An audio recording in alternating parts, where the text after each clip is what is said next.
mark on your forehead identifies the god you must worship to stay alive, usually by joining its local church or temple. Your mark is unknown, meaning an old, forgotten god sponsored you. To survive, you must either find an old temple to worship at, or do the arduous task of building a new one.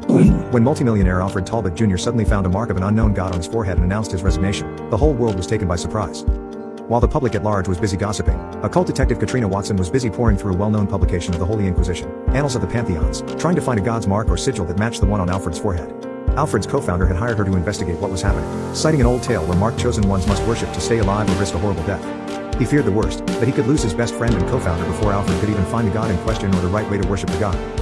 So she spent her days tailing Alfred as he drove around the countryside, stopping at every seaside village and town to ask the locals questions about the inky black mark on his forehead. He never stayed for longer than a few days, leaving each village and town with a dejected look on his face.